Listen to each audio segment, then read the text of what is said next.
Revolution Radio proudly presents live from Phoenix, Arizona, the Truth Denied Talk Radio with host Roxy Lopez. Join us here for topics you won't hear about on mainstream news, such as chemtrails, GMOs, nutrition, and conspiracy facts regarding your personal sovereignty. Humanity is 7 billion strong. We are the majority. And now, live from the Valley of the Sun, your host, Roxy Lopez.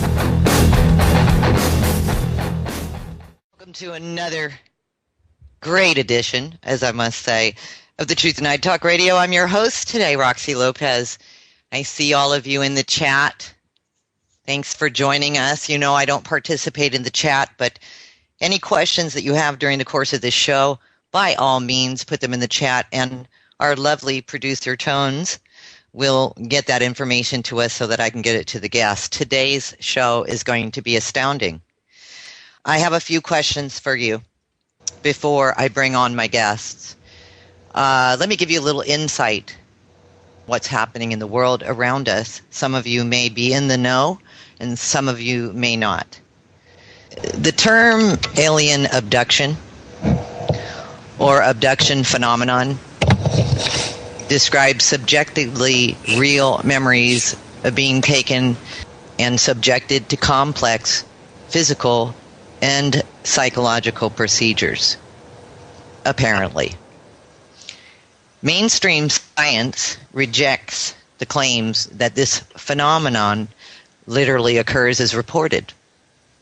However, there is little doubt that many apparently stable persons who report alien abductions believe their experiences were real.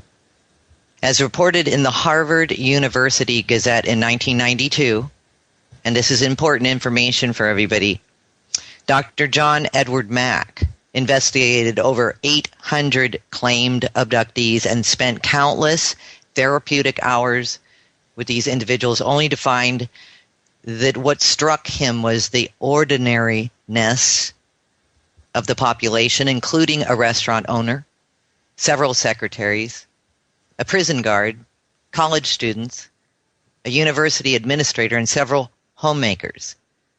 The majority of abductees do not appear to be deluded, confabulating, lying, self-dramatizing, or suffering from a clear mental illness. Now, I want to interject something on that note.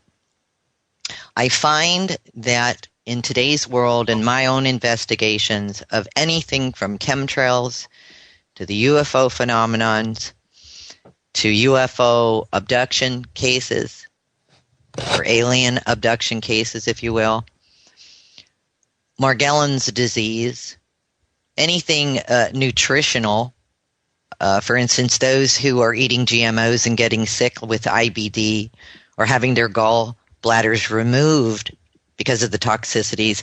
It goes on, and there's one common denominator in all of this.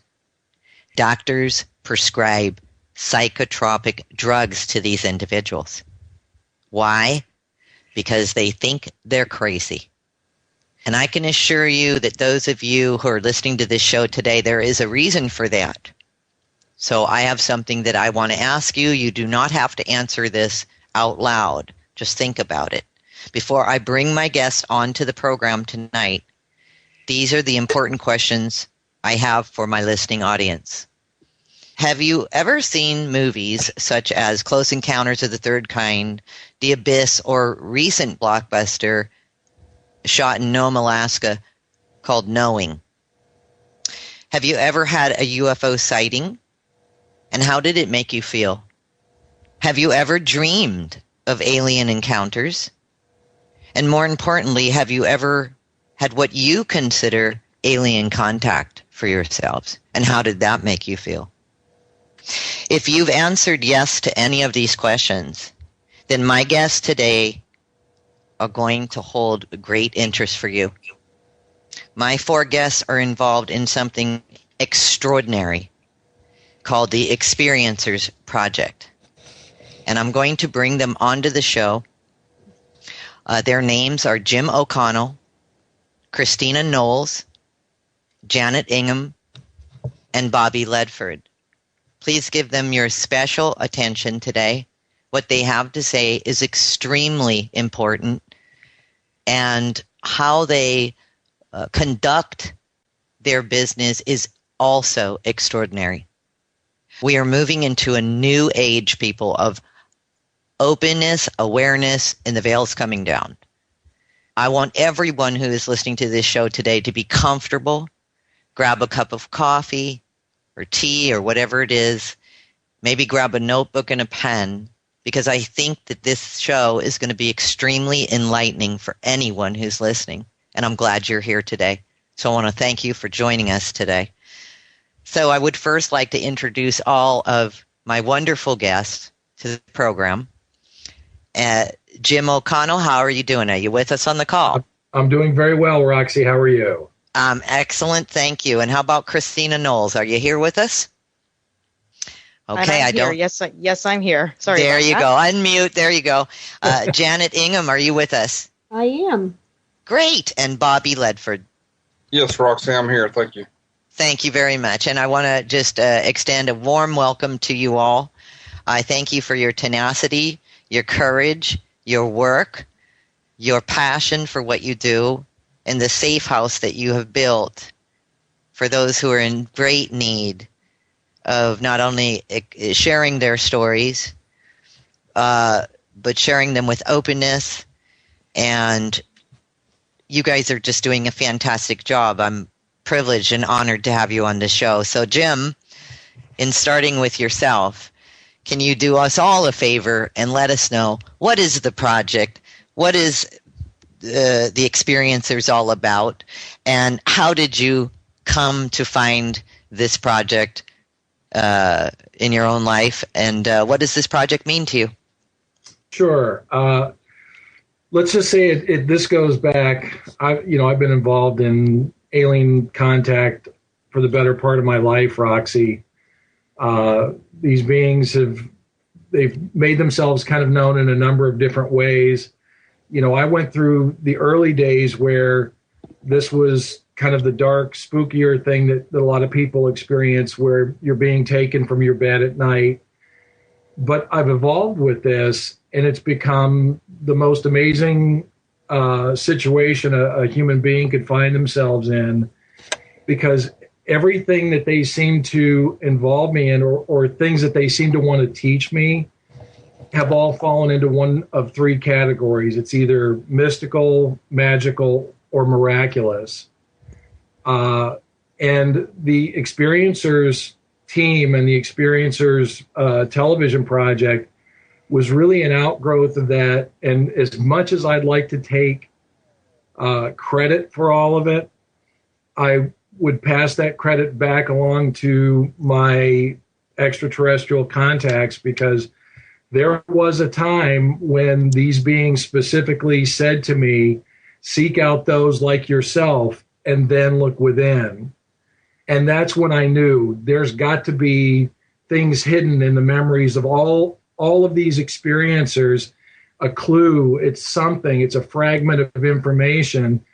And so I began reaching out first for people that I knew were probably going to be far more understanding of this, if I could say more of like a high-level experiencer, which is what this team is. These people all know the drill. They've all been through it.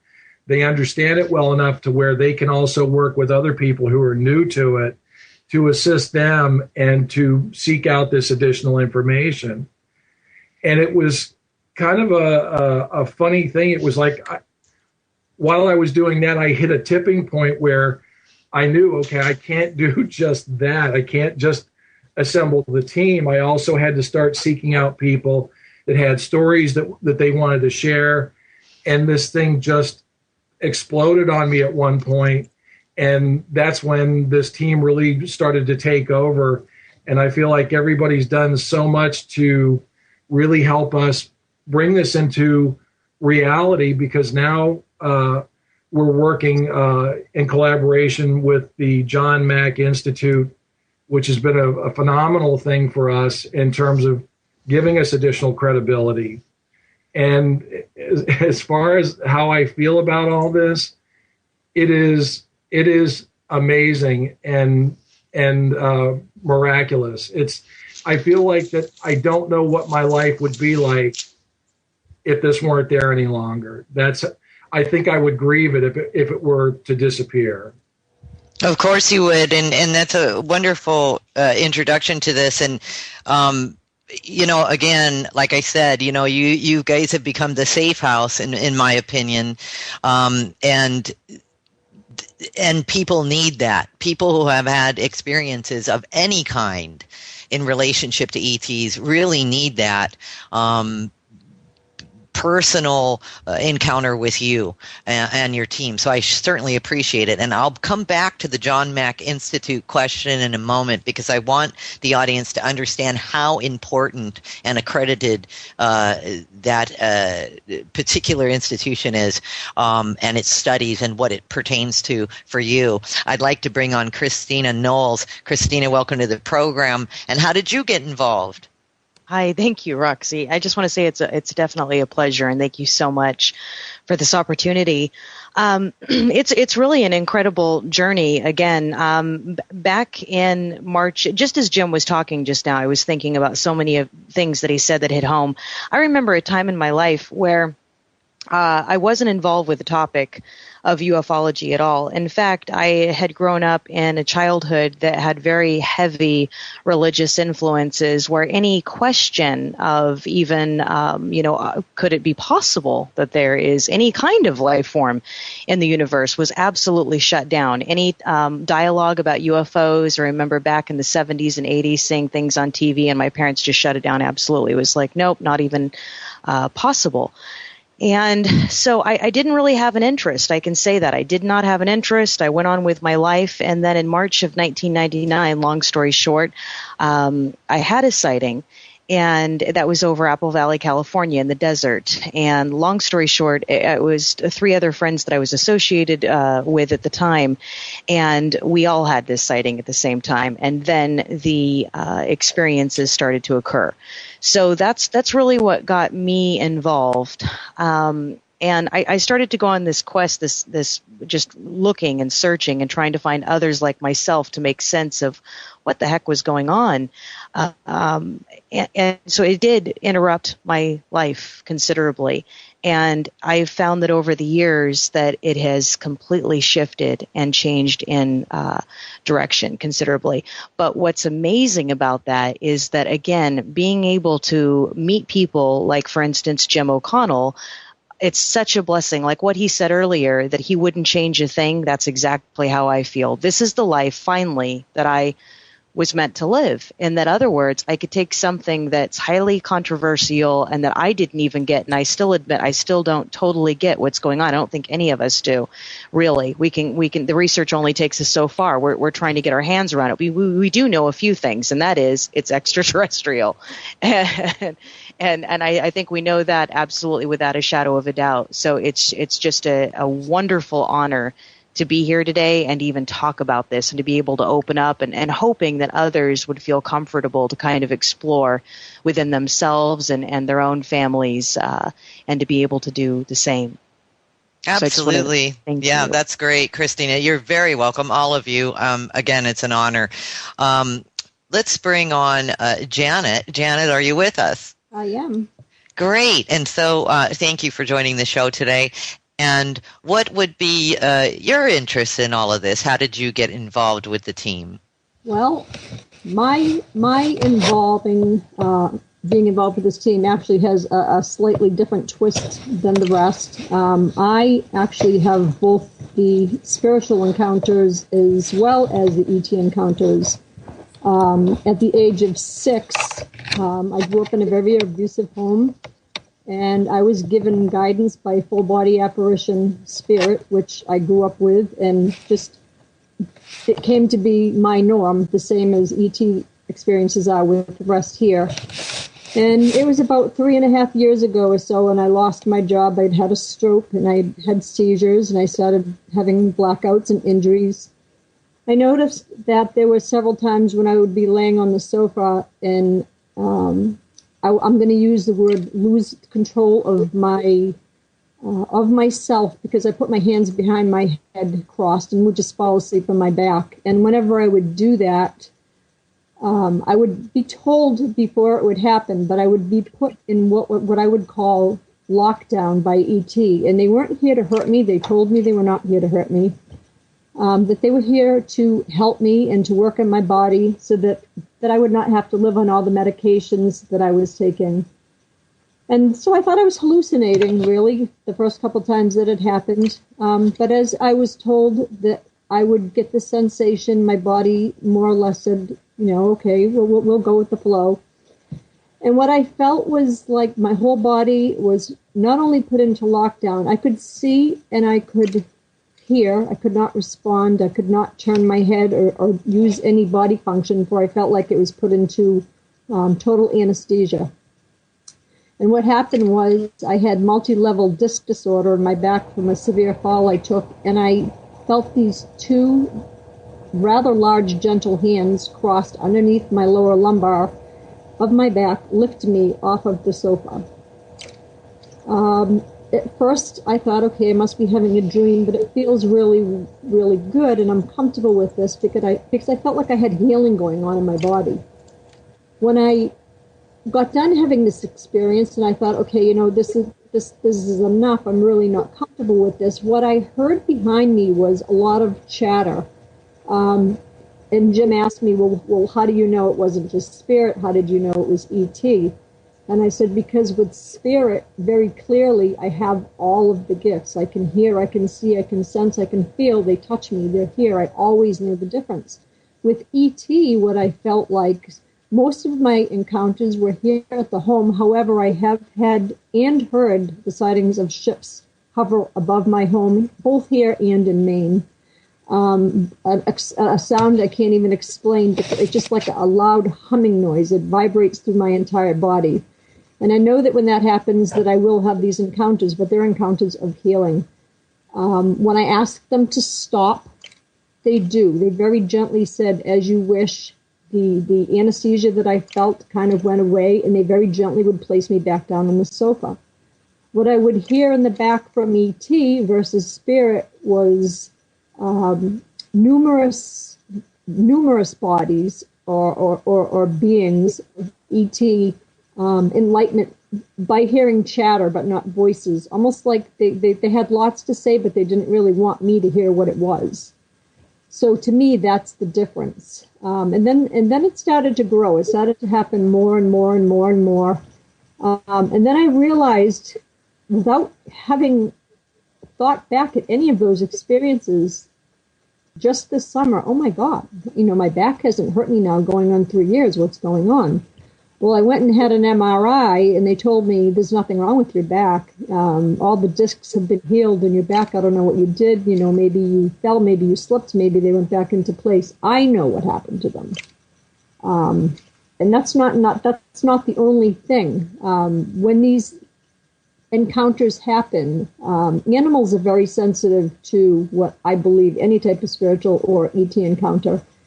And the animal that I have right now is just, I don't know what it is they do to him, but he basically will sit in the living room. Unlike the spiritual encounters, he will sit there and basically stare and watch them move about the house. He knows they're here. I know they're here. And I was only too excited one night, and totally by accident, did I run into Jim O'Connell, and it was very freaky because we have limited internet up in Maine during the summer. And I said to myself, okay, how is this happening? I lost internet coverage, yet I'm connecting with this person, and he's interested in my postings about spiritual encounters in ET. So we had a Skype call, and what was supposed to be a short Skype get-together turned out to be almost, 2 to 3 hours, Jim, or so. Not only did I know everything that was going on with him, but the beings were telling me what was wrong with the show and why and what we needed to get it going, that we needed different people, and how to look for these people and how to recognize what these people would look like and how we would find them. So it's been a very enlightening thing for me. I think it's a very difficult thing for people to do. It's kind of, again, I'm going to use the term coming out of the closet, because you always have to wonder what everyone's going to think. But I'm at that point right now where I'm okay with what's happening. I'm absolutely delighted to be a part of this team.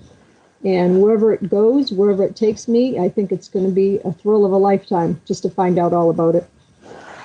Well, thank you for that, Janet. I really appreciate that. And it sounds fabulous, and congratulations on some of that healing work that has been done for you. I find this to be not only common with the experience that you're describing, but at the same time, it's very magical. And so congratulations on that. That must be just absolutely amazing for you. It's phenomenal. Right on. And now, last but not least at all, I'd like to bring on Bobby Ledford. Welcome to the show, Bobby. Thanks, Roxy. Glad to be here. Excellent. How did you get involved, and what's your story? Well, mine's totally different, kind of a different twist. My dad died when I was 6, and I felt like I've been kind of led and protected all my life. I had a lot of different things that happened throughout my life, but, I had a stern father and grew up in aviation, and I was too afraid to talk about it or tell anybody. A lot of times I was saved at the airport and different things that happened throughout my life. I didn't have a lot of interaction until I'd gotten older. And about December 2007, I was living on a family farm, and my stepfather had passed away, and I was taking care of everything. And my son, I'd ask him to go outside and water the animals, and he was too afraid, and I didn't think anything of it, so I just kind of ignored it. And in December, I live kind of at a high hill, but it's in a valley, so I'd open the windows and let the cool air through. Well, I woke up one morning and I went to open the windows up, and I noticed a really big imprint on a TV that's about 4.5 to 5 foot in the corner where my computers were. And I thought, well, it's probably a snake. It's not a big deal. I live in the country. I'll just find it. And I started looking at it, and it really didn't look like a snake. It looked like maybe a huge anaconda or something. So I'd called Oklahoma City Zoo, because I live in Oklahoma City, Oklahoma. And they told me, we're closed, but bring it down, put a heat lamp or something, and we'll be able to help you with that. So I went down and showed it to them, and I met with an elderly man and a younger apprentice. And they both gasped for air. The young guy runs off, gets my tag number, and he flees. And I said, what's wrong with him? And he said, I don't think you know what this is. And I thought, what is it, a snake or something? He goes, no. And I said, well, what is it? Can I get it out of my house? He goes, son, I don't think I'd go home. And I'm like, what are you talking about? Is it going to harm me? He said, well, this thing's not from here. I said, what, you mean not normal for Oklahoma? He said, no, not from Earth. And I thought he was joking, and I just comically left. Well, I went out of town and got my son, and the next morning we had gone to Guitar Center and topped the hill coming back, and it was way out in the country, and there was Suburbans and black SUVs and guys in suits all over the place, and that's whenever it hit me. This guy wasn't joking. So I just kind of covered my son's head up and put my arm up to cover my face, and we drove by, and that's whenever digging into it that I'd realized that he told me look up a reptilian, and that I'd had a reptilian in my house. And what you're saying, it sounds like, first of all, who was the gentleman that suggested that it wasn't from here? He runs the department at the zoo. He runs several departments at the zoo in Oklahoma City. Okay. And I've tried to get in touch with him since then, and I've just kind of been met with closed doors. Oh my goodness, that's just terrible. Well, Bobby, welcome to the show, and I'm sure we're going to hear more from you.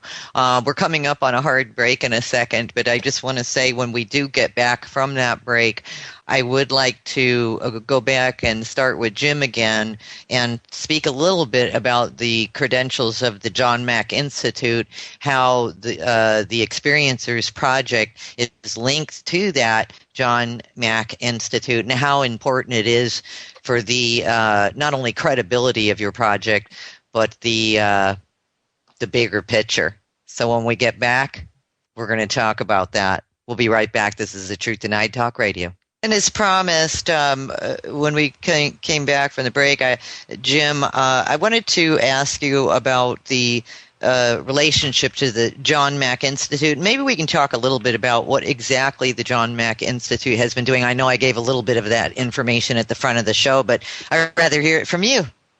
Sure. I think it's an interesting thing that the Institute, which was actually formed after the passing of Dr. Mack, it seemed as though there were a number of things. I think people have been trying to contact the Institute during its short time in existence, and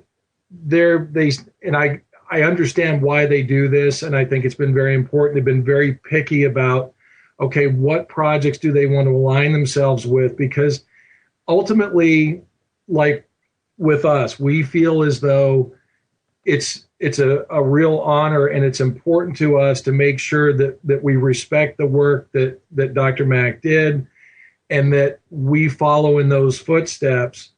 But aside from us, even the Institute has been involved with a film project with a filmmaker out of New York City by the name of Randall Nickerson. He was actually a friend of John's, and he's working on, I want to call it more of a documentary style film about what has been termed the Ariel School UFO sighting in Zimbabwe.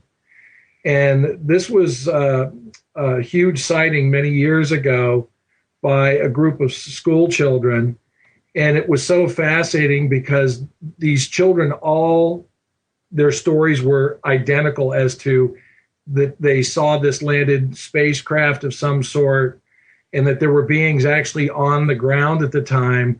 And I believe there was a few of those children that actually felt like they had direct contact with those beings. But that was something I know that Dr. Mack went directly to the school and interviewed all of these children, and their stories, their drawings, everything lined up to say that, in fact, this actually something very specific happened that wasn't earthly in a sense. So it's interesting that, we've got the Institute has that going on.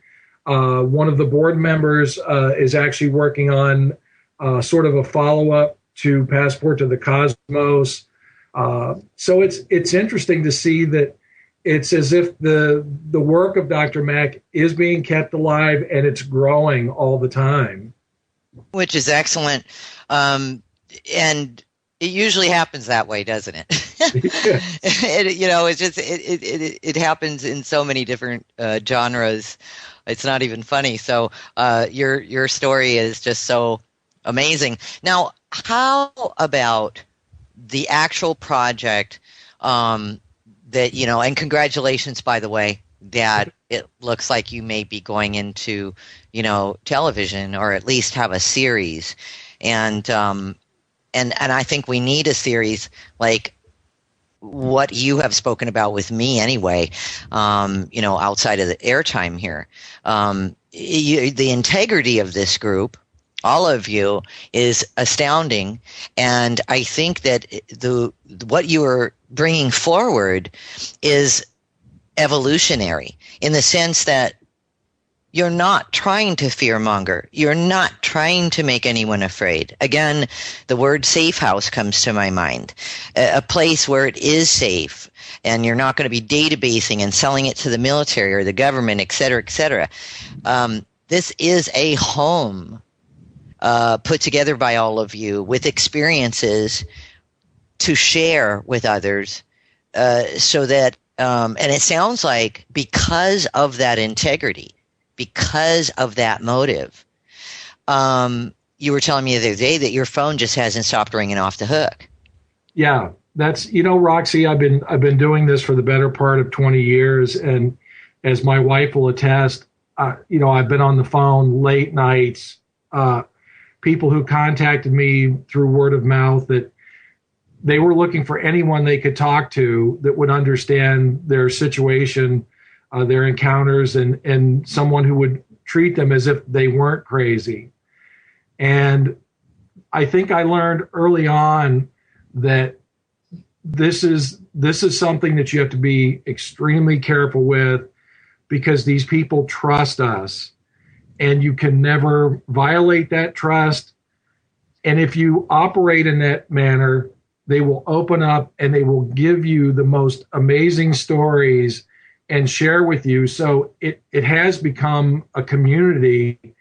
And I feel like that we, without a doubt, we're meant to be doing this.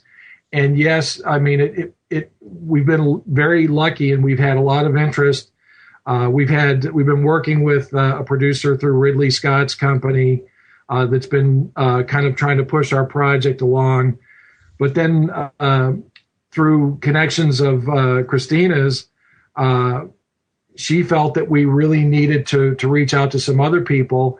And we've just recently connected with an independent producer who is currently attempting to go after some independent financing, because she feels that we should be shooting this television show ourselves and not turning it over to right away to one of the networks, who in that case they would say, okay, we'll shoot this show, we'll own it, but we're going to tell you what you're going to say, the kind of projects the stories you're going to cover, that sort of thing.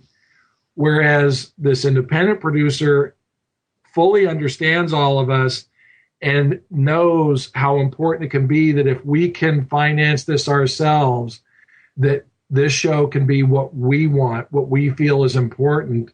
And like I said, it's been extremely critical that we've been able to connect with people that can make those things happen. Absolutely. And I have to say, in light of the 35 years I've been in the entertainment business as a recording artist, you're absolutely dead on. And more power to you. And just, the Truth Denied, my small organization, we're right behind you on that. So anything that we can do to help aid you in the progress, I get it. I've spent a considerable amount of time on the phone with you and Christina. I get it. And I applaud that tenacity. I applaud you sticking to not only your creative endeavor, but there's more to it than just creativity. You want to get a story across that is beyond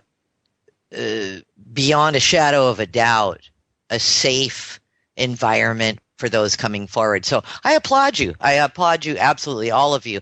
Now, and thanks for explaining the John Mack Institute to us all. And I have put some links into the chat room earlier if anyone wants to go and check that out. Now, Christina Knowles, again, the involvement that you have in the project, and Jim had just mentioned it, that maybe you had some other quote-unquote players that you could bring to the table. Can you talk a little bit about that to us? Right. Well, I appreciate that question. And I think really when we get into this space and place in our lives where we decide that we are consciously creating our own joyously fulfilling realities, that then we are able to open up and say, all right, maybe option A doesn't look so good. I'm going to hold out with integrity until something better comes along. And that's what we've done, is that, many times Jim, 3 years ago, even before, when I met him, and even prior to that, he had a wonderful idea, and I'm sure that he could have produced this in a number of ways. But I think the reason that we're being drawn together is that we get to collaborate, and we get to say, all right, what do we really want to do? And what we want to do, what our intention is to help other experiencers. So a reality show, come on, with today, everything that is the world of reality, it's laughable, right? So what we wanted to do was create something that was very unique and that would really give a voice to the experiencers, to those that have actually had this type of contact. We do know that many in the population globally now have encountered things that they would describe as unidentified flying objects, and sometimes they might in fact just be a satellite and yada yada. But we do see that an increasing percentage of these things are in fact something that we would definitely say is of extraterrestrial origin. And then we have to follow the data. What happens? Why Why are we looking at this? Like, even when I take myself out and say, okay, great, call me crazy, my experience didn't happen, I really didn't have these things occur. What do we do with all the people, thousands and millions now, that are reporting this, and all those that aren't comfortable to report it for fear and I understand that, and right there, I've got a question for you. You know, what seems to come up in documented files and data that comes from government and military is that, you know, these are mass hallucinations. What do you say to that? Well, I would love that to be the case, because then maybe we could all pop a pill and cure it, right, and move on. But I don't. I should say that I wouldn't love that to be the case. Maybe for them I would, because then they would all just go away on their merry way. But what I'm finding in my path, and that's really all I can speak to, like when Janet was describing earlier her early memories of levitation, you know, certainly some of us have had missing time. There's all these bizarre things that start to happen, and it doesn't happen. Sometimes it happens overnight, yes, but what I found is it's happened consistently with myself, and that's what sparked my interest. Why couldn't I get this to go away? Whitley Strieber wrote in one of his books about, you know, the phenomenon of experiencers trying to move constantly, thinking that they could outwit ET and make it all go away. They talk to their husband, their wife, their kids. Okay, yeah, let's all get up and go and move, and maybe it'll go away. Good, and we can go on with our happy life. And honestly, Roxy, Jim and I joke about that, you know, constantly. I think with any of us that are really in the thick of this, it's like, yeah, wouldn't it be great to go back to a normal average person where we left all this behind and we wouldn't even have to? Yes, it would in some respects. But then in this other respect, we have to ask ourselves, why are we being given this information? Why is it that we're being drawn together in such a way? And I don't even think it's the internet, and I think all that plays a part. But honestly, truth be told, if all that was wiped out, we'd still be attracted to one another, and we would still be asking one another, what was your experience like? So do you think I'm crazy? No, I don't think you're crazy, because this is what okay. Well, and like earlier, what you said, a safe house, absolutely perfect description of what we're describing here. Because my attitude is, even on the reality show, if someone doesn't like it, simply change the channel. Right.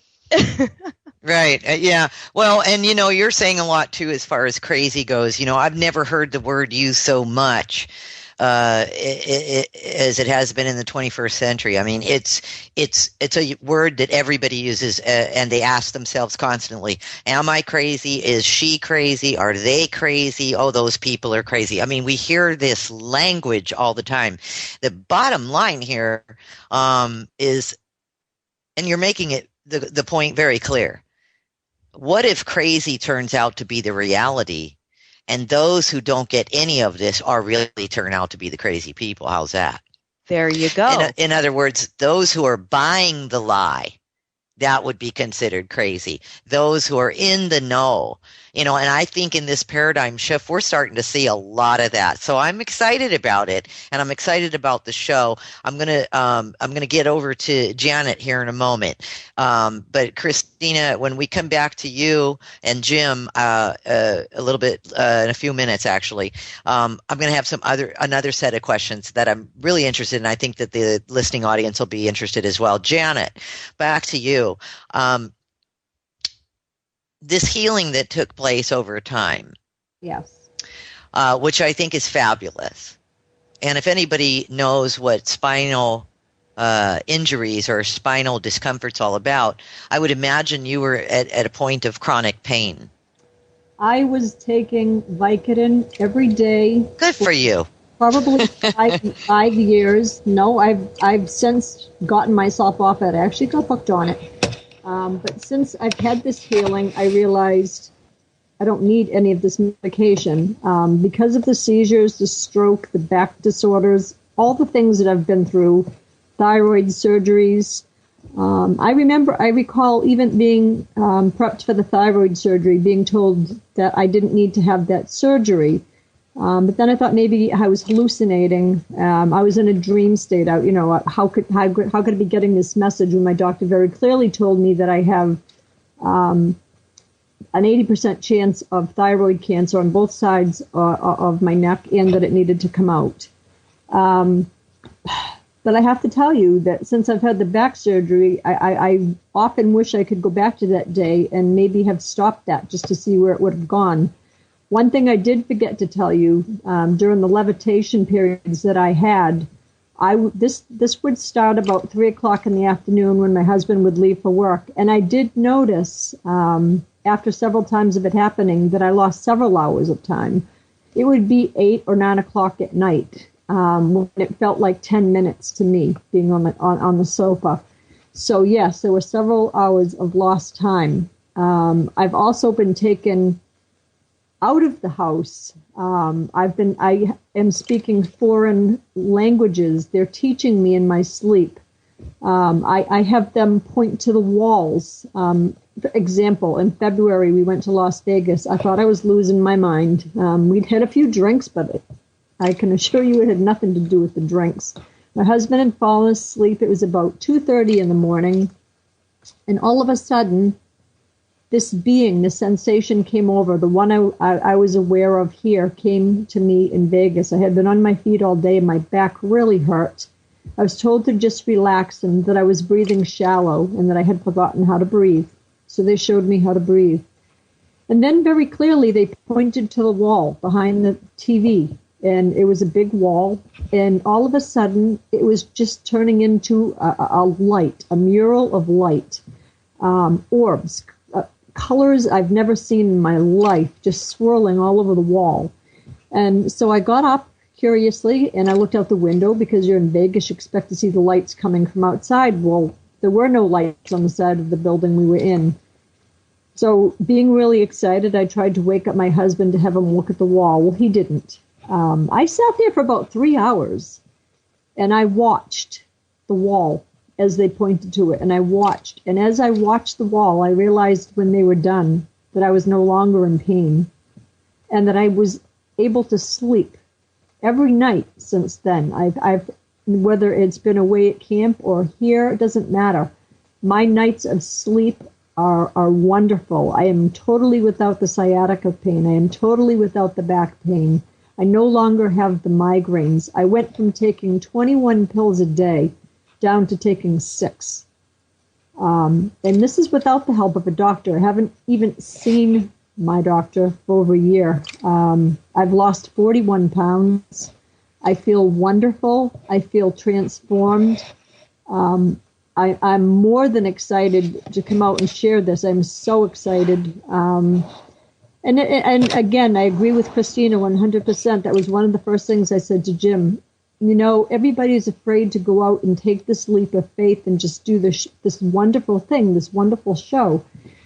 The thought and the concept behind it to me is thrilling because I've had it my whole life, be it spiritual or ET. And my thought to him was exactly the same as what Christina said. I said, if they don't like it, Jim, they can simply change the channel. It's just a matter of whether they want to view it or they don't. You have choices. People have choices. So to me, I totally agree with Christina on that one. I think we're all in that boat as well. I get people that write me hate mail, and I have nothing to say to them because it's that simple. You just nailed it, all of you. If somebody doesn't want to watch it or they don't like what they're hearing, then turn it off. I mean, it's that simple. I have no control over what people are listening to. And by the way, just to be clear, Janet, congratulations on getting off the Vicodin. I was making a tongue-in-cheek comment when I said, "Oh, good for you." I don't know you and I don't know each other very well, but just to interject, we do a lot of shows also on what you're talking about, alternative healing and alternative ways, because I truly believe that the pharmaceuticals are trying to own our minds. So congratulations on getting off of that Vicodin, and that you no longer need it, and that you're out of pain, and that you can sleep at night, which is very, very important. So I'm just thrilled.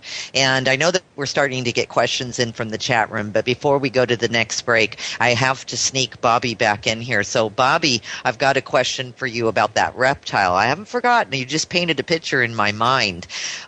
Did you ever get photos of this, or photos of the rug where the remains or whatever, where the reptile had been, or any more information on that reptile in your home? Yeah, before I'd been approached by Jim, I had kind of bounced around and talked to a couple of scientists, and they turned me on to a place called the Utah UFO Hunters. I don't know if you're familiar with Alien Dave or Dave Rosenfeld. No, I'm not. Anyway, they have a website up, and they kind of questioned it at first, and then they checked it out and got back to me and said, man, this is really intense. Nobody's really had visible proof of this. They had me take a film sample off of it and mail it to them, and they had it tested and got back and said, this is incredible. In the meantime that all this was going on, my dog was attacked, and I thought, well, because I live in the country, maybe it was a cougar. He was tore up in 3 places. His body was just mangled. Anyway, he's like my kid. So I ran him to the vet, and the vet said, let me study him. I don't know if I'm going to be able to save him. But in the first 2 days, he done 3 blood transfusions. Oh. And he called me in, and he's like, hey, he said, I got to tell you, he said, I'll waive most of this bill if you'll just let me study your dog, because he said, I did 3 blood transfusions, and he said, whatever bacteria is attacking his blood is nothing I've ever seen before. So that told me right then that maybe it was one of these reptilians. And I was just a aviator mechanic, just thought about race cars, didn't think about any of this when this hit me. So I kind of had to dive into it to find out what was going on. In the meantime, my house had been gone through and ransacked. They took stuff. I tried to get on Coast to Coast AM one night and talk about it, and they cut my phone line off. So I knew right? Yeah, I knew I was going down the right path, and then I had people following me. Everywhere I went, there was NSA vehicles backed in or following me. So it got really intense really quick. So I kind of, it's kind of like being a freshman year. You just kind of dive into it. Oh, sure. And, in light of that, did you, forgive me if you've already stated this, but did you get any DNA testing of those samples? And what are you saying? Are you saying that those samples, yes, you did, and that those samples didn't match anything that was Earth-like? They said that they had got the stuff done. I've tried to approach everybody and get all that stuff back. The camera that had took the photos, that was stolen out of the house, along with some other things. Everything that I had proof-wise, they sucked the whole operating system off of my computer. So they were looking for every bit of evidence they could. And what I did is I just made copies of the imprints that I put on the Experiencer site. Jim put all that stuff up for everybody to look at it. I can get with you and show you more in-depth pictures of it. But it was like have you ever laid your arm on a car glass in the summertime and you see the hair imprint and the oily skin and pore imprints? Yes. That's how fine and detailed this imprint was, where you could see the sides of it. And I thought it was a snake. I'm not into reptiles. I don't like snakes. Mm-hmm. And whenever I went down there and talked to them at the zoo, that's when they're like, no, this is nothing like any snake at all. It's, I've talked to other people since then. They said it's like a cross between something prehistoric and an alligator. So it's definitely sent me down a journey that I don't have all the answers for. And it's hard. Yeah, right. What about a cryptozoologist? Yeah, I can. I don't know. I might be able to put you in touch with somebody, is what I'm saying. Somebody that wants to be on the show. Maybe that would be the way, being that you just mentioned, that it was prehistoric, and that's really fascinating stuff. And by the way, how is your dog? Well, he survived it. He's good. Passed away from then. I put the farm up for sale because there's so much activity. My son refused to water the dogs, and I put new water troughs out, and I put deer cams out, and there was nothing that was sucking all this water out of my water troughs for the dogs, but I was going through 30 or 40 gallons a day. And I put deer cams out. I couldn't find anything, but I was out there one night. The sun was going down, and I could hear it sound like imprints or something heavy on the leaves. And I looked up, and I was looking at a tree, and I saw something kind of like flood-like walk by, and it looked like it had little diamond shapes. And then I knew that there was some form of entity that's out there, and I just put my arms up I said, take whatever you want. If it's water that you want, take the water. I mean, it's yours. I knew that I was dealing with something that I wasn't familiar with at all. And I had so many instances that happened after that. I finally ended up selling the farm. Oh my goodness. And I can imagine, and Christina had mentioned earlier that, people want to move and move somewhere else so that this doesn't follow them around anymore. And what are your experiences now that you have moved from the farm? Well, the feds definitely know where I'm at. The NSA followed me, and so did my encounters seem to increase more. And I've got several instances that I've documented of things that's happened in my house, things that are going through my walls. I can hear things moving around sometimes in my room, and you question yourself. Is this reality? Right. I mean, you question your own. Yep. I can imagine. It's not a mouse when it's 4 or 5 foot up. I can hear it rummaging through stuff and touching stuff. I know it's there. And then the other day, just to back it up, I'd made a video of what happened. It was raining out here. And I used to build surveillance and spy equipment for government agencies, and we were putting a radio in one of my trucks. And it was starting to rain, and a friend of mine and I left, and we were going Hold that thought, Bobby. We've got about 8 seconds to a break, so hold that thought. When we come back, we'll pick that right back up. You're listening to The Truth Denied. We have the experiencers on the program today. Don't turn that dial. Roxy there? Yeah, I've got it. Sorry about that. Welcome back to the show, everybody.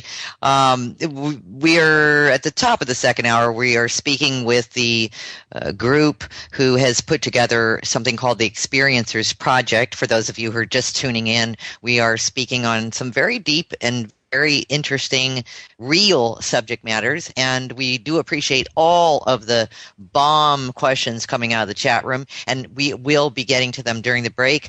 We actually were speaking to one another, and we're going to get to those questions. Before I even go any further, as some of the commercials had related to, we are all volunteers here at Revolution Radio, freedomslips.com.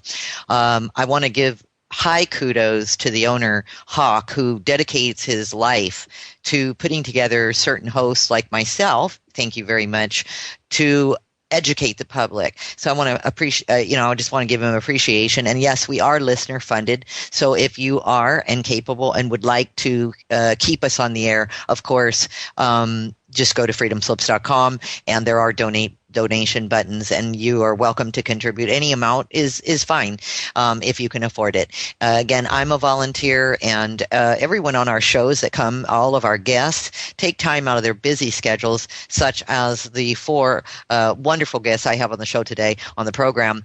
Nobody gets paid. All right? Nobody gets paid. And we love what we do. We do it for one reason and one reason only. How do we change the world that we live in? We have to start emulating the changes in which we want to see. And my part is being your host today on the Truth Denied Talk Radio with the Experiencers Project. So now that we are back, I wanted to continue with Bobby Ledford. You were in the middle of a story. I had to interrupt you to a break, a very important break. So I'm sure you can understand that, Bobby. So where were we, and what ended up happening? You said, give a little bit of background of what your job was at the time, because you were just starting to get into that. And then again, we're talking about this reptilian creature that apparently is following you, but go ahead.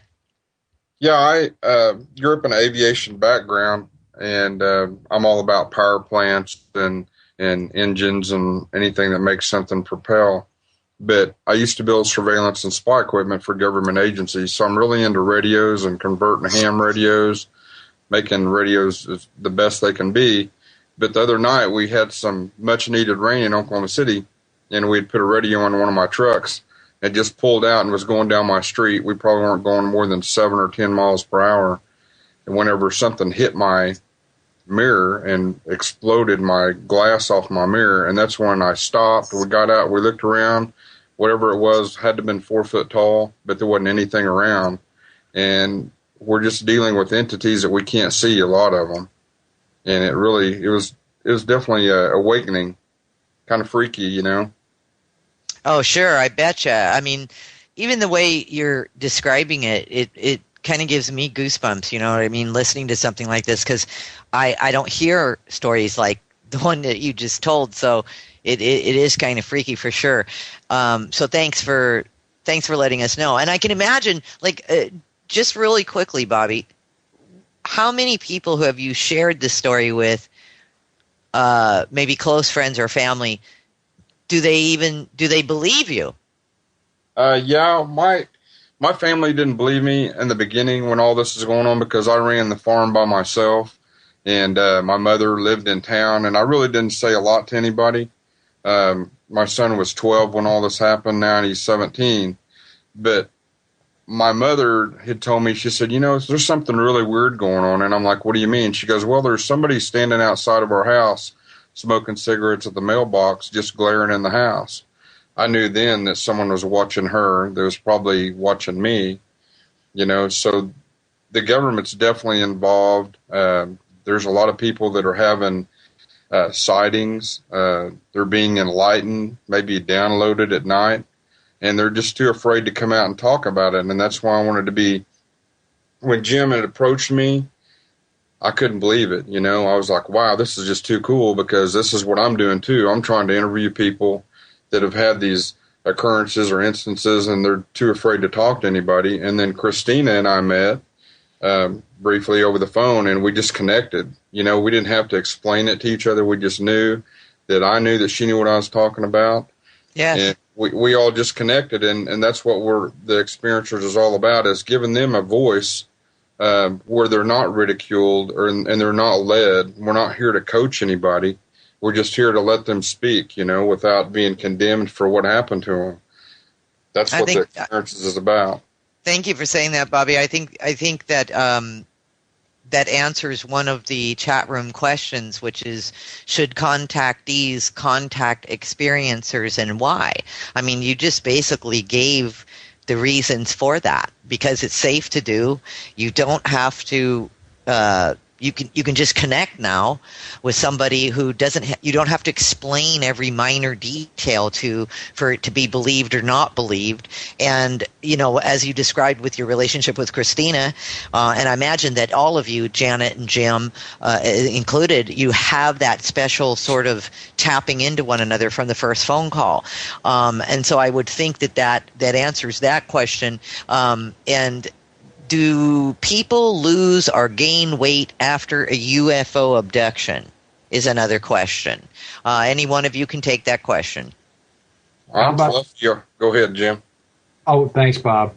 Yeah, Roxy, it's been kind of one of those things that has really been explored in previous years, that it seems as though a lot of experiencers see some metabolic change.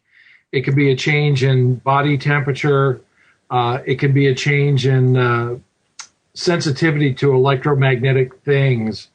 And there is a phenomenon we refer to as the awakening. And it seems as though that when people first realize that there is something going on, that their mind tends to go through sort of this awakening, and people begin seeking out books, TV shows, movies. They're trying to just suck up as much information about the alien UFO phenomenon as they can, because they're seeking answers for themselves. And it's usually during that period that they will notice that there is some sort of metabolic changes. I know for myself that it was after one of my encounters where I believe that they gave me an implant that now allows me to hear them.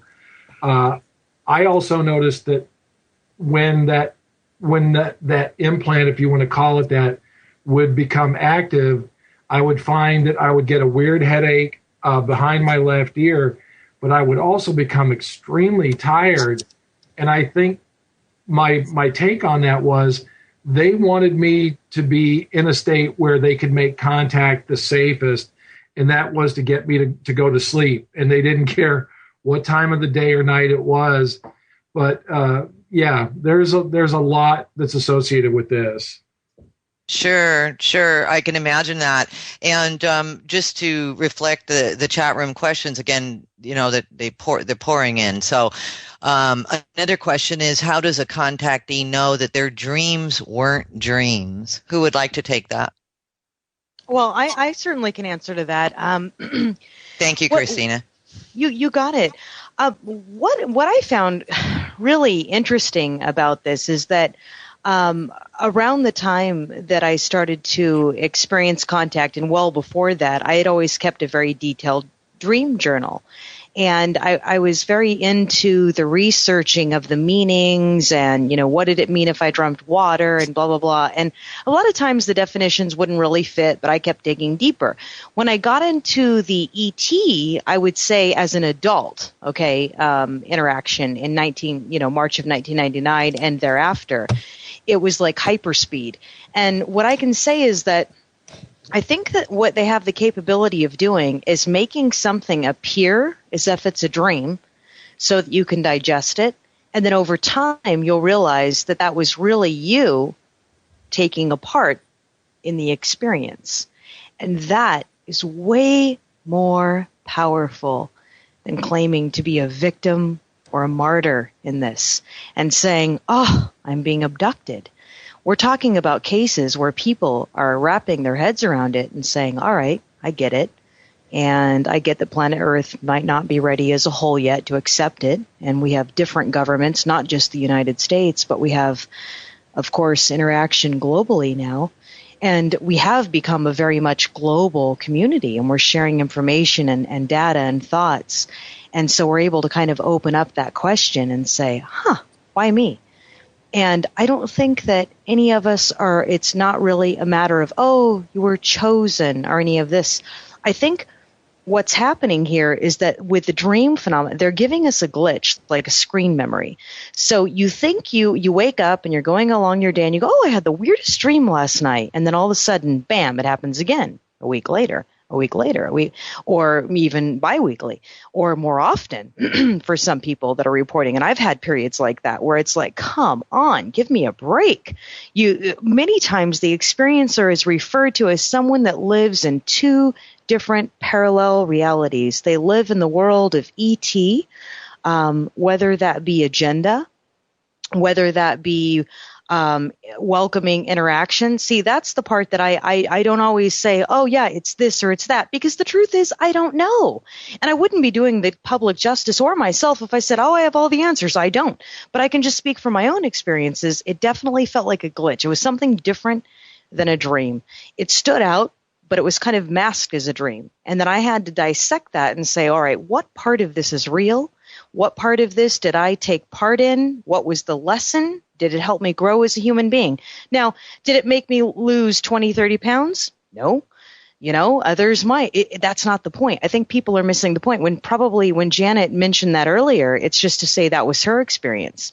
But what I love about this topic is that here we have, someone like, say, for instance, Bobby on our team. He's saying, this was my experience. And I have darker aspects, lighter aspects of the experience, but nonetheless, we're having the experience. Where does that lead us? Where is it trying to lead us? Where should we go with this information? And to me, we should be self-empowered and take that information and say, all right, this is what I'm going to do with it. Because I've often said, and maybe I'm not being very clear, but Roxy, like I've said before, if you take a human being and put them in a cubicle with an ET for less than 5 minutes, no telepathic communication, no verbal communication, you are basically just putting both entities in the same close proximity together, nonviolent, nothing, just we are observing one another. We would have paradigms shifting like you wouldn't believe, and that's what's happening right now. And so everyone's going to experience this a little bit differently. Certainly the cases internationally with exopolitics and everything else. We've got awesome organizations that are stepping up internationally, Mexico and anywhere you can think of really right now. I can't think of a place right now on the globe really, in fact, that hasn't been touched by this. So the question is, what are the lessons? What do we do with the idea that we are not alone in the universe? And that's it. What do we do with that? I love it. I love that answer. I think it's fabulous. Let's try to knock another one out too. One is, how do you know that you are a contactee? Who would like to take that? I can certainly jump in on that one, Roxy. Thank you, Jim. There is no hard and fast rule on that. It's more a sense and a feeling. And I've found over the years of talking with people, I wanted to say interviewing, but that's not the right word. It's really just people having a conversation, and you find that there seem to be similarities, and there's a shorthand in what we're saying, and it's kind of how I over the years, as I've talked to, for instance, television producers about this project, and I try to explain to them that, look, there's a reason why this group is specifically meant to be doing this, and it's because they're living it. They know how to ask the right questions. They know how to, for instance, if you were to take this group and put them into any given space with other people who are questioning if they're a contactee, abductee, experiencer, what have you, you would find that there would be things happening. For instance, somebody might roll up their sleeve and all of a sudden we'd notice a mark, a specific type of mark. And we'd say, geez, where'd you get that? And the answer might be, I don't know. I woke up and it was there the other morning. Now we know we're onto a lead. Or somebody might say a specific phrase that we know we've only heard in one of our encounters. So we know immediately, okay, to ask that person, why did you say that? And again, they may give you some answer that they don't even expect. And then all of a sudden now you've got this dynamic going on where it's more of a reciprocating situation where we're now feeding each other information that we probably never expected. So it's that point at which we start unlocking things that for both parties, both on our side and the people who are questioning whether they are or aren't experiencers, we find that it comes naturally when we connect with other people who are involved. Correct. I understand what you're saying as well. Even just speaking with a couple of you off the air, I completely understand. There's a relative understanding, and I get it. I really do get it. My next question would be for all of you.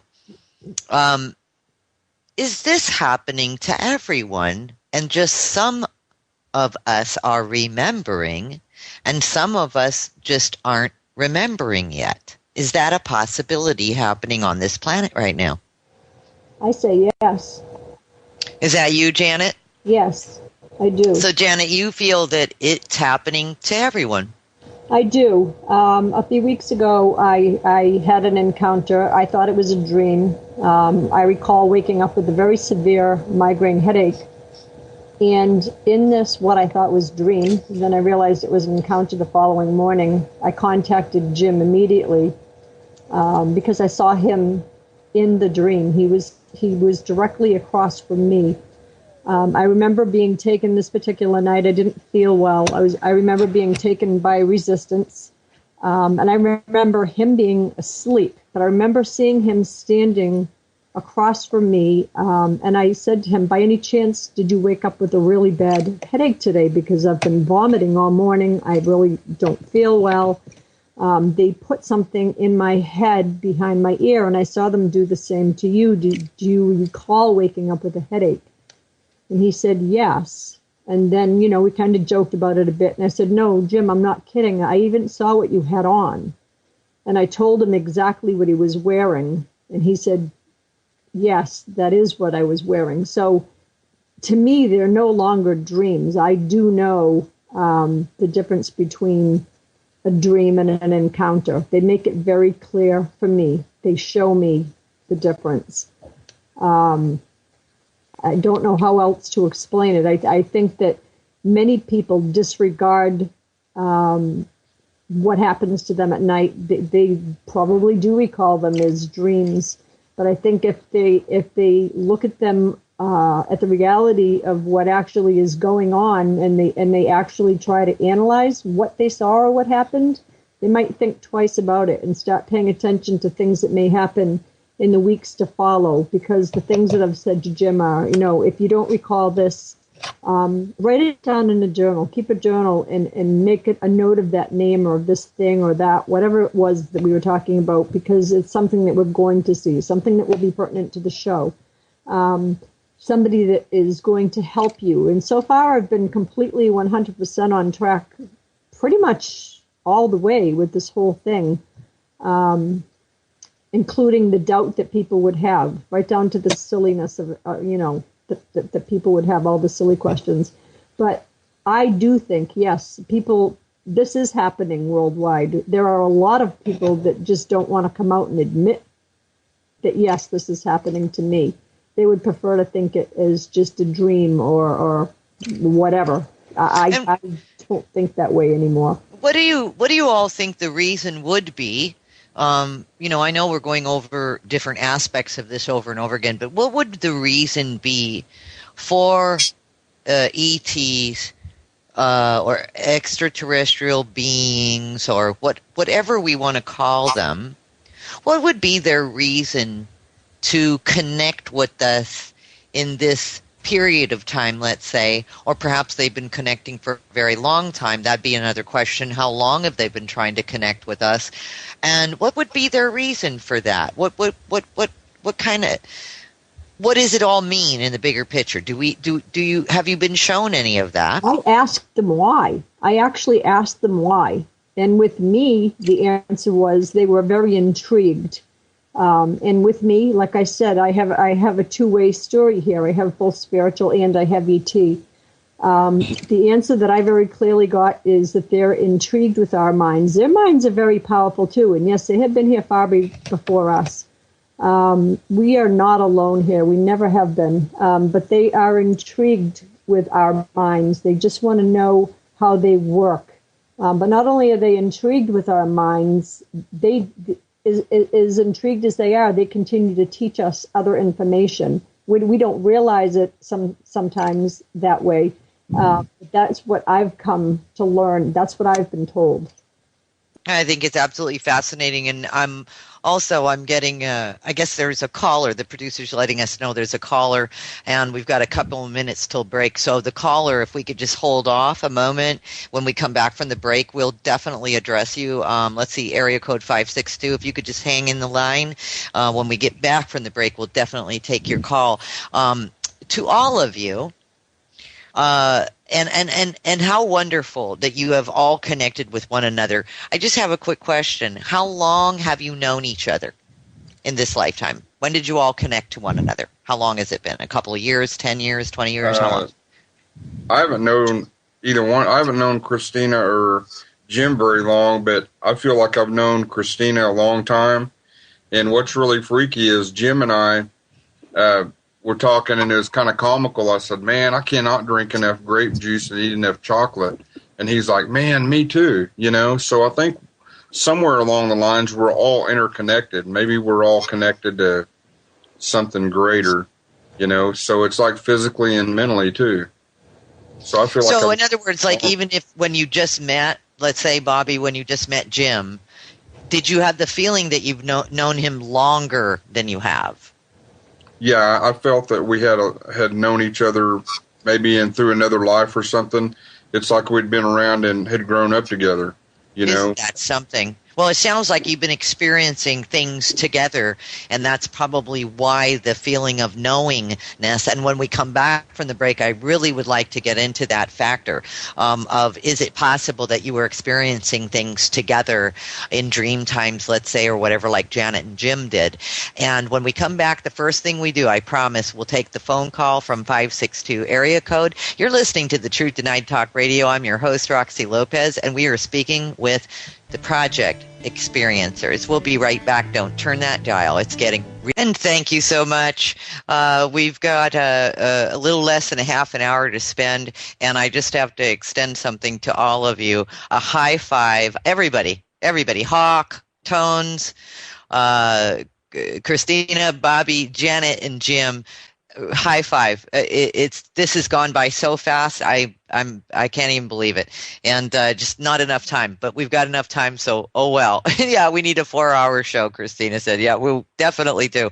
As I promised, if the caller is still on the line, the 562, why don't we go ahead and put him through, Tones, if we can. Is he still there? I'm still here. Oh, that's wonderful. Well, welcome to the show. What's your name? Oh, thank you. My name is Bonnie. Hi, Bonnie. Thanks. I just discovered you, and I am delighted. Oh, Bonnie, very, very much so welcome, and I'm glad you're digging the show. So right on, and thanks for holding on. We really do appreciate it. Bonnie, do you have a question for any of my guests? Well, first thing, I do have a comment, and then I have a question. I'm understanding Experiencers Organization to mean that it's a kind of like a home zone for experiencers, right? I have a lifetime of experiencers and a lot of data and pictures and stuff, and I don't know where to send it. So is Experiencers going to be the place that I come to for the comfort and support? Why don't I let one of them answer that question for you, of course. Who would like to answer that question for the caller, for Bonnie? I can do that. This is Bobby. When Jim approached all of us, he made sure that we were open to people's views and ideas and that they weren't going to be suppressed or led, that their voice was heard. And that's why we have such a great union, is because it isn't a place of ridicule. It's a place, it's a home base for all of us, because we're all unique in our own way, but we all are one. And we're experiencing all this at different levels, but it's kind of like a family. You know, they're older and younger. Some have been experiencing all this their whole life, and some are new to it. But it's just kind of like a home base, and that's what we want to do, is we want to let everybody know that we're here and open to listen. Jim and Christina has done a fantastic job in doing the Experiencer site, and that is without the E on the front of it. It's experiencers.com. All right. And you can email us through there. We're going to be doing a lot of changes in the future. We're going to make it where you can contact us at any time. Facebook has gotten to where they only limit so many people, but if you'll contact us through there, we'd be glad to talk with you more or do one-on-one conversations and hopefully meet, because we are all just one big family. Oh, that would be such a relief. Thank you, Bobby, and thank you, Experiencers, for being there for us. And Bonnie, just to answer your question too, we're going to put together a video, my organization. I don't even like to call it an organization. I like Bobby's term, my family, called The Truth Denied. We're going to put together a video and an article, and it'll be out in the next day or so. So listen, if you want to contact me, Bonnie, at info@thetruthDenied.com. That's info@thetruthDenied.com. Bonnie, just let me know that was you that called on the show. And as soon as I get that video and the article made, it's going to have all the contact information for Christina, Bobby, Janet, and Jim. And I'll get that to you in an email, and so that all the information will be in one place. And then you can make some connections and perhaps get involved with, giving them your photos and your experience and everything else. I'm sure they'd be happy to have you. Oh, Roxy, I'll look forward to that. I know a whole bunch of experiencers that have nowhere to go. Bonnie, that is so perfect of you, and you're listening to the show tonight for a reason. So see, isn't that amazing? It is. I love it. I do too. I love it when it works. Do you have any more questions for anybody, Bonnie? No, I'm just going to contact my friends and tell them to go to Experiencers because we found a home. Yay! Well, right on. Right on. Clap, clap, clap. And Bonnie, thanks so much for listening. You're in the right place. It's a pleasure to meet you. Well, thank you for being there for us. I'll be listening forever. Right on. We'll see you soon, and have a good night, Bonnie. Thank you. You too. Bye. Bye now. Thank you. You're welcome. So, see, this is how it all works, people. So, again, we're just getting slammed with some more questions.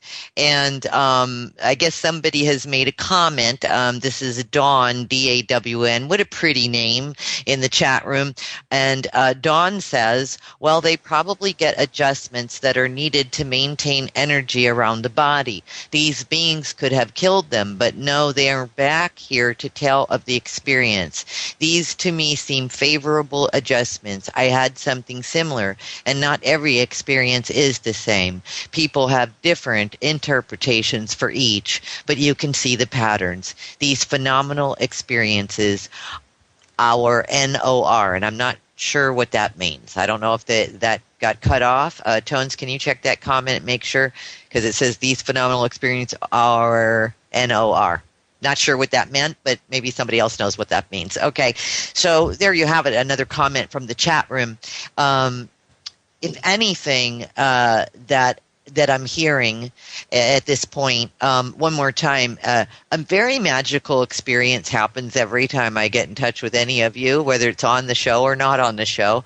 So I want to thank you all for that. And anyone that is listening to the show, again, you heard what I said to Bonnie. We're going to have all the information for all of you and contact infinitely available to you. So you will never, ever lose the experiencers. You will never lose Christina, Bobby, Janet, and Jim. That's for darn sure.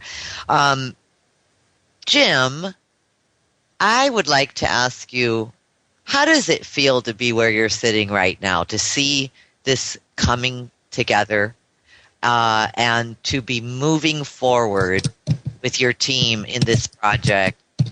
How do you feel about that? One word, honored.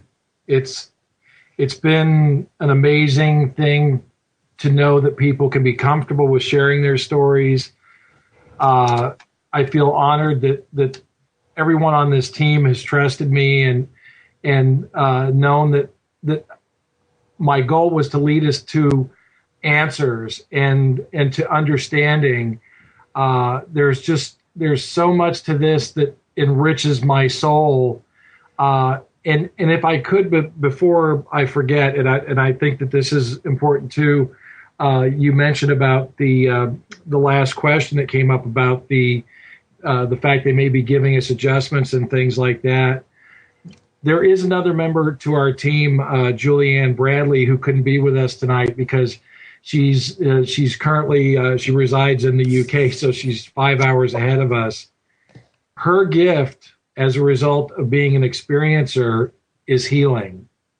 And this is a person, and of course everybody on the team has gifts, which amazes me because I feel like I'm like the last one that doesn't quite have that level of receiving from these extraterrestrial beings. As I think, as I've said before, I'm more of the human telephone.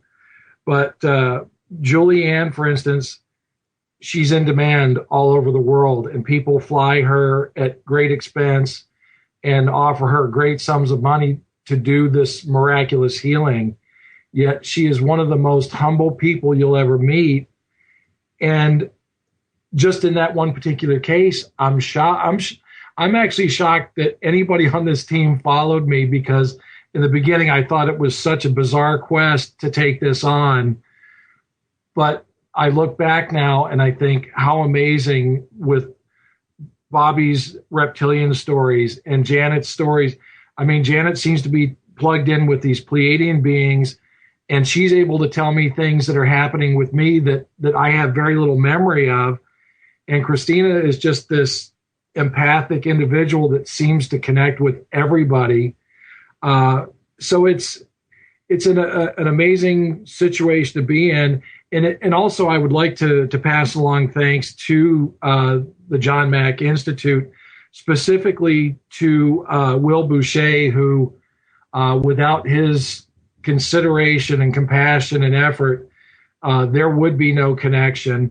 And also to Danny Mack, who is Dr. Mack's son, and they've been very considerate of us. And I think they knew when they first spoke to us, there was just something magical there.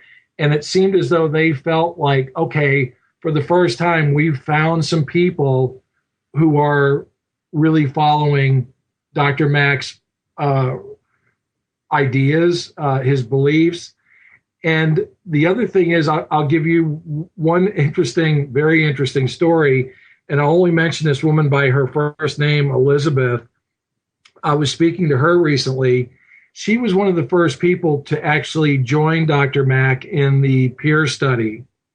And to this day, she has a fairly amazing psychic gift as a result of her encounters.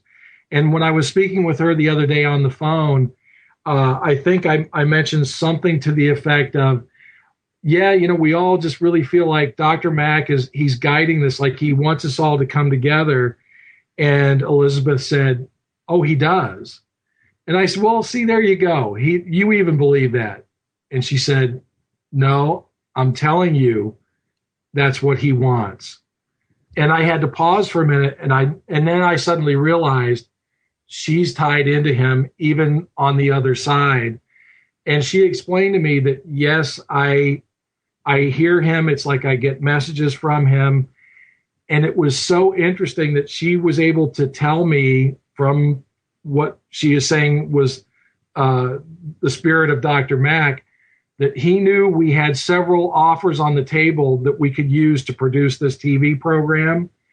And she said, he's saying that the one that's going to take you more work and it's not going to be so instantaneous, but you're going to have more control. He said, if it were him, he'd go that route. And that's exactly what we'd already been thinking about.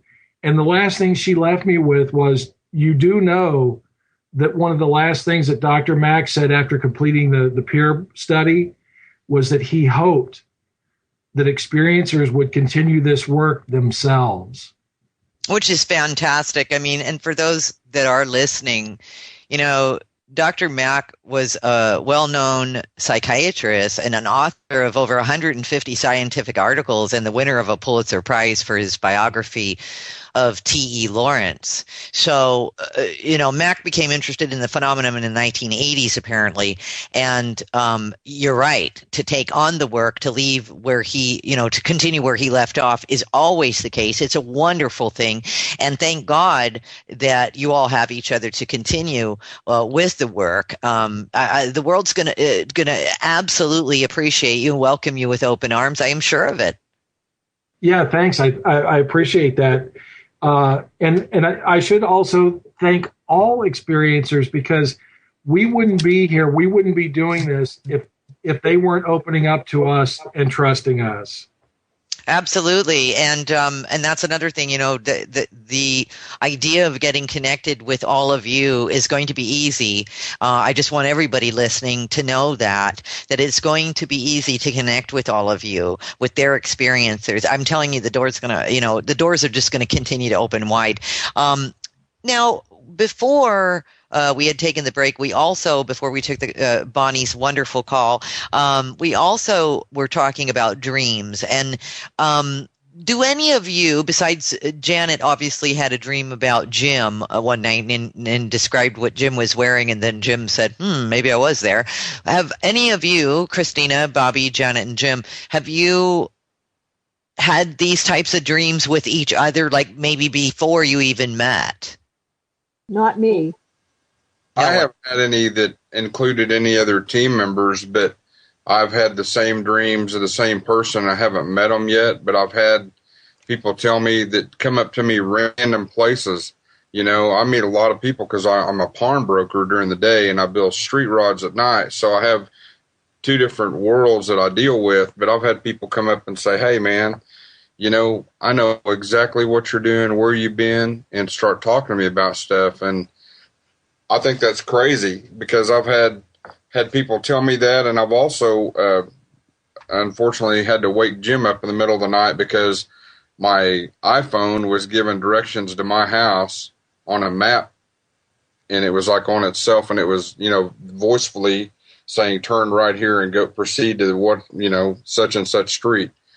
So, and I thought that was a dream until I woke up and I'm looking and my phone's actually doing that. So it makes me wonder what's a dream and what's reality. You know, like you said earlier, are they swapped? You know, is our reality not reality? Mm-hmm. Mm-hmm. I think that seems to be the question of the day. And how would one discern that? Any of you? How would you? In other words, as the question came from the audience, how would you discern the difference between what? How do you gauge a reality? Well, that's a great question. I wanted to speak just for 1 second about that. The whole thing that we're doing right now is very, very organic. You know, none of us knew what exactly would happen when we came together.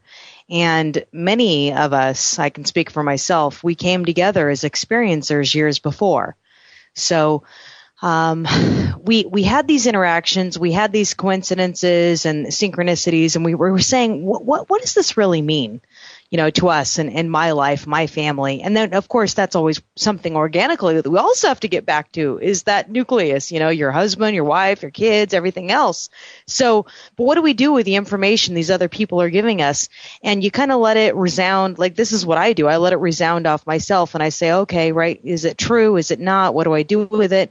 And what I found is it's a fascinating, like even though I didn't dream Jim necessarily in any precognitive sort of fashion, years ago, prior to even, you know, at the same time, I would say that he was having his own interpretation from ET and what he was able to kind of say, yeah, I will take on that. Because I don't think they ever put anything on anyone. In other words, we have to step up to the plate. And if we're ready, we say, yeah, okay, I want to do that. But no one's ever going to be like, oh, yeah, you have to do this and that's it and your life's doomed. So with Jim and I, it was very organic. It was like, yes, let's do this because I knew years ago, too, I was supposed to do this, too. And it's not about me. It's about the journey. Let's see how many other people are having these experiences. And a lot of times I might say, oh, that doesn't ring true. I could just use it as an instance and say, oh, so-and-so, oh, no, that can't. No, I don't agree with that. But that's not true because that's their truth. So I have to keep a very open mind and say, just listen to it. Listen, take all of it in, and then sort out what might be truth and what might not be. Which I think is a pretty, you know, I can appreciate that attitude. You know, what you're basically doing as a team is staying open to the possibilities, and why not? Because as you just described, this project is organic. There were no rules. There was no script. There was no, other than to Bobby's house on his iPhone, there was no map. So, with that in mind, wow. Yeah. Wow. I mean, that's all I can say, right? It's a big wow. And not only that, but what do we do with that? He's a real person. He has real children. Those DNA connections that are within us all, of course you're going to protect your children first. Sure. You're going to make sure that your babies are safe. I'm a mother of 3, and I can speak to that very well and say, oh, no. I don't want anything that's going to harm that family unit. But this thing kind of grows legs, and we also have to say, okay, you know, is someone being screwed around with by government? Yes, probably so. And is that, you know, leading? Yes. But our intention is to pick up everyone from that fear and from, you know, that misunderstanding and say, we're going to do it anyway. And yeah, it does take a lot of courage. And it's not to say that anyone's story is less valid, because it's certainly not. It's just to say, wow, what do we do with that information? You know, and I'm sure that you'll be guided to know what to do with that information. And what you said, there are power in numbers. So the more the merrier, in my opinion. And I think you can actually expect to change the field of knowledge on the planet simply by following, you know, the yellow brick road, so to speak. Jim, you had something that you wanted to say as well. Yes. In response, you were asking about, you know, had any of us, did we feel like we had met before, that sort of thing. I have had that experience with other people, and there was one significant case where years ago I was putting together a local symposium to discuss encounters, and I had called around to find some other speakers, and a friend had mentioned, you really would want to call this woman Beverly. She got great stories. So I contacted this woman, and I always get to the point, and I said, okay, what's your most interesting encounter? And she said, it's funny you should ask, because she said it was one that just happened the other day. And she said, I remember being on this ship, and for whatever reason, they walked me into this room where they were giving this man an implant. And she said they let me see how it went into his head. And of course, I thought, well, this must be somebody because otherwise, why see it? And she said, no, never seen him before. But she said, if I saw this guy, I'd remember him. That's how clear I saw him. And I said, well, can you describe him? And she started with this description. And I swear she was describing me. And I said, where did the implant go in? And she said, it went in behind his left ear. And I woke up one morning with a puncture wound behind my left ear that was trickling blood. So I said, well, would you write that down? I'm trying not to lead this woman. I said, just write down the date and that you remember and send that to me. Sure enough, the date matched the night that I remember having that experience. And it was weeks later that I was at a support group, and I hear somebody walk in the room, and it's like they dropped their purse and their books and everything else. And all I hear is, oh my God, it's you. And I turned around, and I'm looking at this woman rushing at me with open arms. And I was kind of like, whoa, who are you? And she said, it's me, Beverly. She said, I know now. I said, as soon as I saw you, I know you're the guy that they gave the implant to. And she, to this day, she knows more about that experience than I do. Isn't that something? Oh my goodness. And you're talking about collective dreaming, collective information, which, I'm with you. I'm with all of you. I love it. It's phenomenal. It's intriguing. It's fantastic information. And what does it all mean? I don't know. Can I go hiking with all of you? I don't know. It's kind of like that. That's how I feel. Like, we don't know what's on the other side of that mountain. None of us do, but I'm willing to go on the hike and find out. And it sounds like that's pretty much what all of you are doing. Yeah, we're doing that. I think that, a majority of the people have been hiding behind the curtains for so long, and they don't have a voice. And that's where the experiencers comes out, is it gives them a chance to have that voice. I'm a caver. I'm always looking for something dangerous and crazy, but that's just what I do. And that's the experiences I'm looking for, because I'm open to everything. And there's millions of stories out there, and that's what we're about, is just getting all that public. Absolutely. I can dig it. Now, listen, we've only got a couple of minutes left on the show, and why don't we do this?